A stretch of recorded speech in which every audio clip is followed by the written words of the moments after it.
There used to be a time when the Dallas Cowboys were huge players in the first wave of free agency. There were the 1990s dynasties that saw them land players such as Deion Sanders in 1995. The dynamic cornerback came in and pushed them over the top in their quest for a third Super Bowl in that decade. They continued to land key players for years after that, with defensive tackle Leroy Glover joining in 2002, guard Leonard Davis and safety Ken Hamlin in 2007, and cornerback Brandon Carr in 2012. However, since that last big move, something has changed in the organization. Frustrated by these moves not always working out to their liking, the Cowboys have gone from one of the more active teams in free agency to one that hibernates from season's end until the draft. And the first day of the league's ridiculous, legal tampering period, Dallas again looks like a team that's about to sleepwalk through this portion of the offseason. More from NFL Spin Zone. While no deals can be finalized until Wednesday, March 13th, there have been several big deals struck all over the league, including some names the Cowboys probably should have had some interest in. Making matters worse, the two best fits for their team are now playing on divisional rivals. The Philadelphia Eagles struck on Monday, landing defensive tackle Malik Jackson.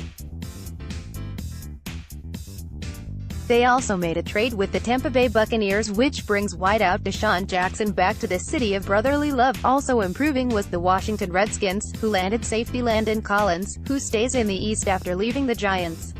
Seeing players who could help Dallas sign elsewhere is becoming all too common, and it's understandable that fans are starting to get infuriated with the inactivity.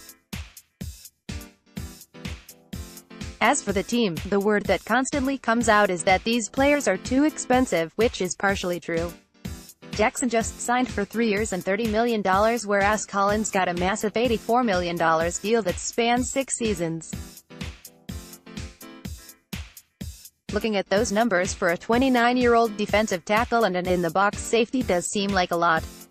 It especially seems expensive when you consider Dallas has several players needing new deals, including DeMarcus Lawrence, who is currently in a heated contract dispute with Dallas after receiving the franchise tag for the second season in a row. As much practical sense as it makes to avoid these moves, the Cowboys front office needs to realize their approach isn't working. The teams who are making moves, however, are getting results. The Eagles have been aggressive for several seasons now and won the Super Bowl following the 2017 season. There is also the Los Angeles Rams, who just landed safety Eric Weddle, who beat Dallas in the playoffs and represented the NFC in the title game last season. If the Cowboys continue to completely ignore free agency, these teams will continue to surpass them.